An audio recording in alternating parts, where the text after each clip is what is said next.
Hello. Hi, Priscilla. Nice Good. seeing you. Yeah, Likewise, so we're going to be on your show.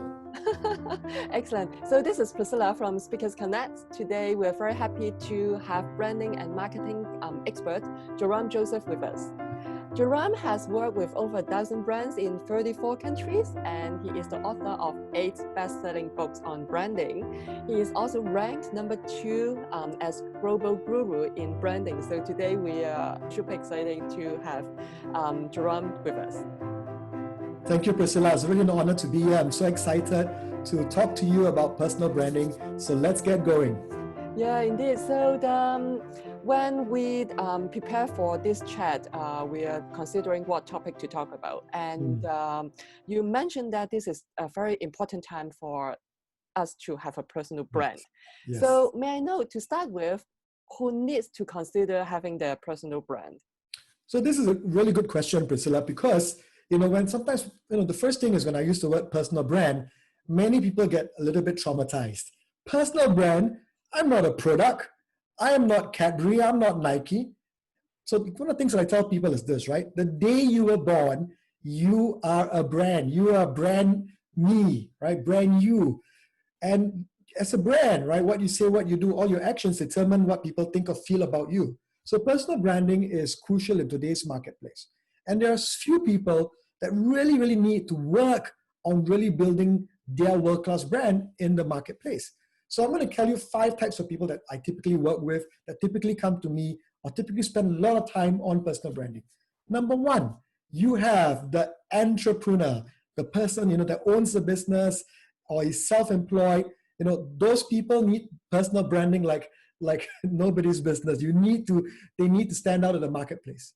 Number 2 is who I call the star. So this is someone who has performed and who's done something well in their career, and they want to use personal branding to stand out. So it could be, for example, a professional athlete, for example, or someone that's a high performer in an organization, and they want to use personal branding to stand out in the organization and stand out in their community. The third group is the expert, and that's someone who's potentially a thought leader, or someone who's discovered something or has written something.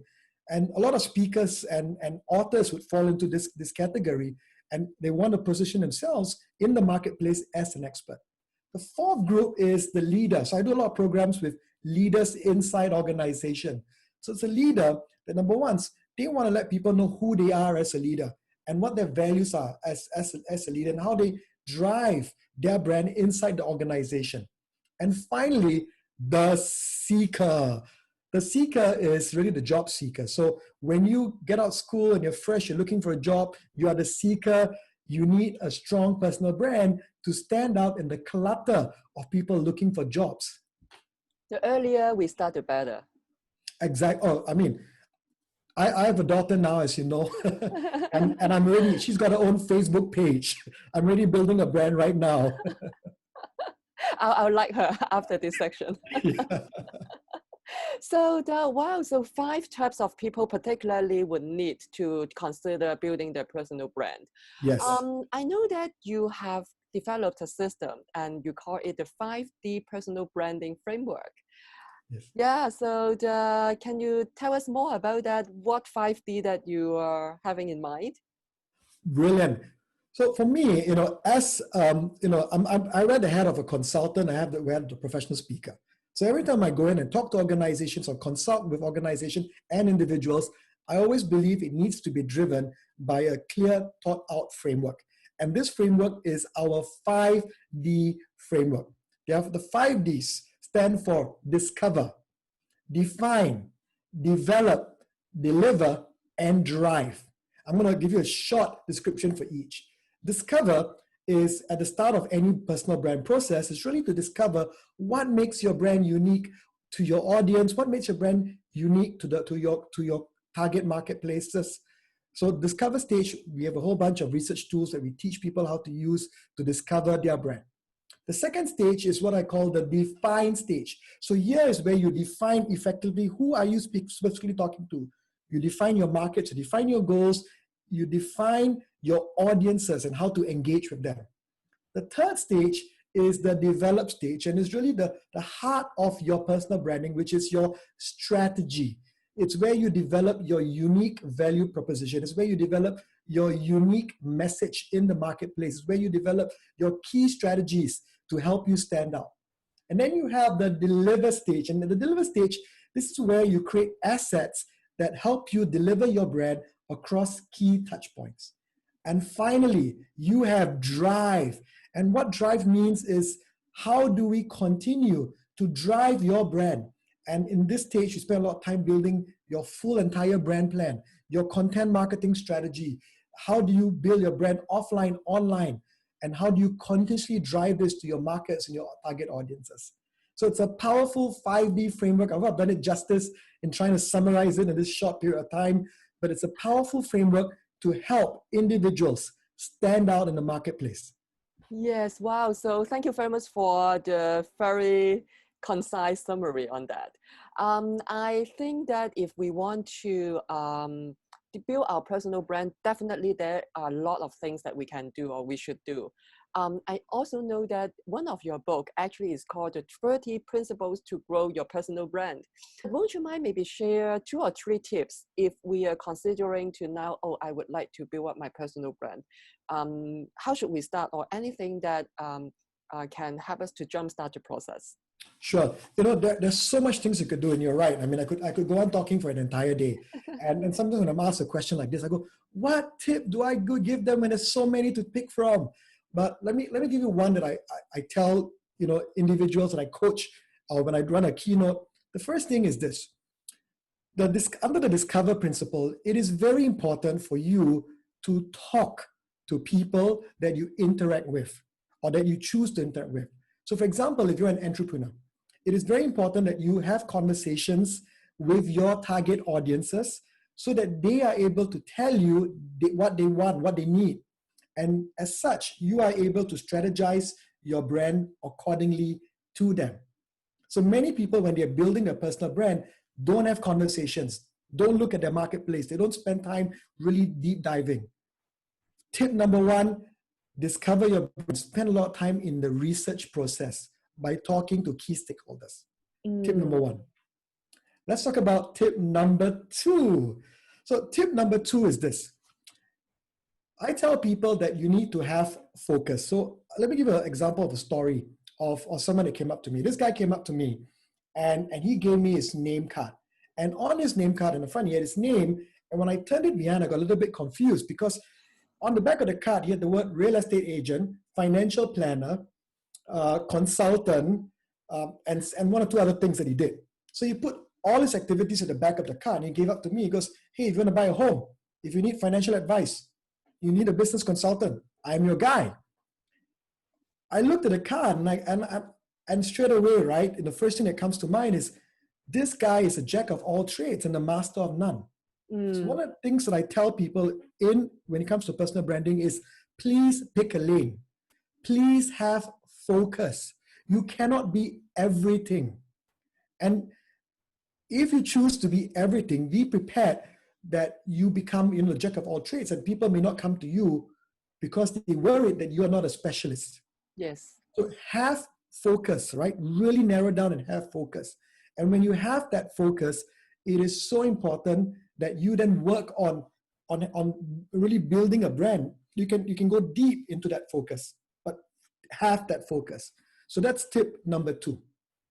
The third tip is something which I've been telling a lot of people, is the importance of really differentiating yourself in the marketplace.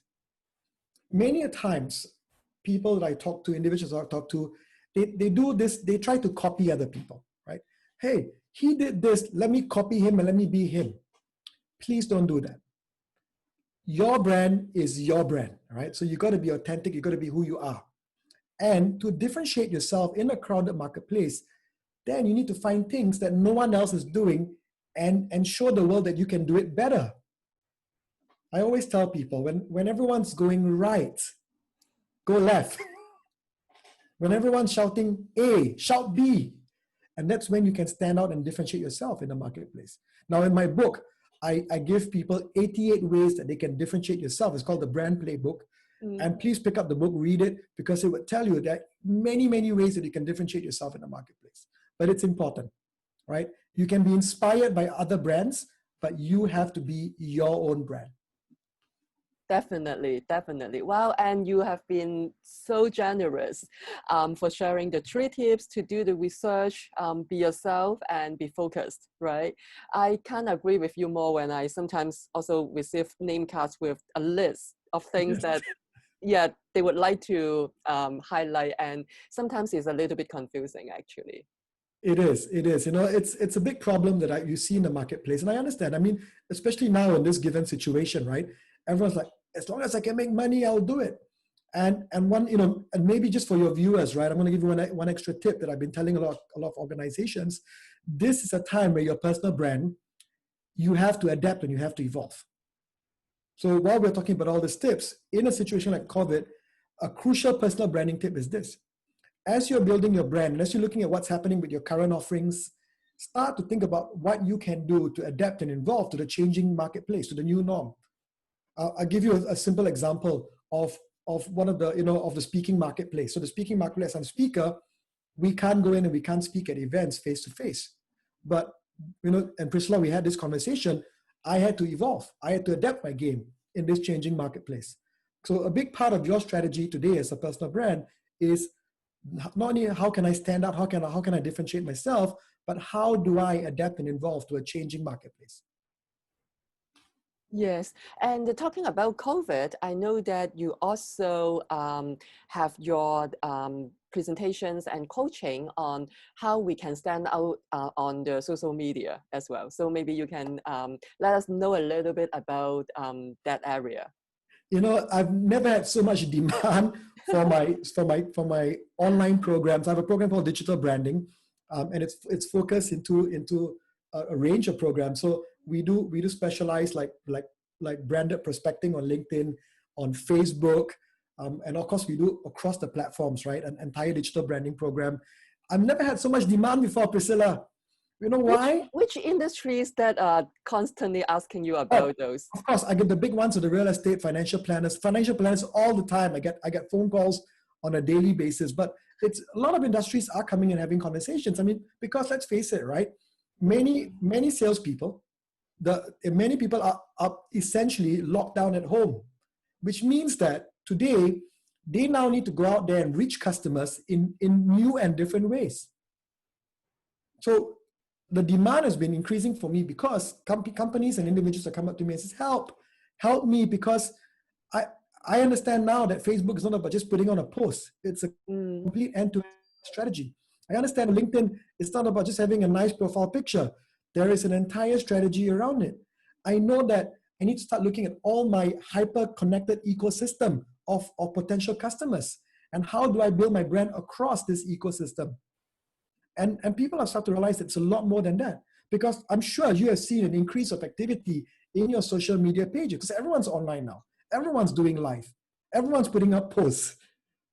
And with these changes in the marketplace, Priscilla, I truly believe it is so important that if you want to raise your game, you got to understand two things. Number one, you got to understand the strategy of building your brand online. And before you even go out there, I call it the scattergun approach, right? They take the scattergun, boom, they shoot and hoping something hits. And if something hits, they go, yay, social media works. Stop.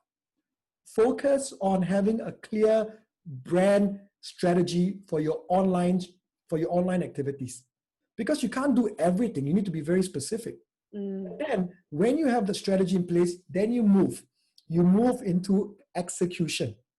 And when you go into execution now, you realize that because I'm so strategic, I have a consistent message across my entire digital platform. I'm focused on platforms where my target audience is currently located. I'm doing things to pull customers to me rather than me going after them. They are coming to me. And that's the power of building an online brand. Wow, yes, we personally, we also need the digital transformation, not just for corporations. And thank you so much for all the tips today. Yeah, you have been super helpful and generous. So we talk about personal branding, we talk about digital personal branding, and you also would have consultancy on also training and workshops for corporations as well. Sure. So we have the model where it starts with the keynote, and that's the big thing. And from a keynote, if you want to deep dive a little bit more, we move into really powerful impact workshops. And of course, it's the virtual world. We do it virtually or in person if it's allowed.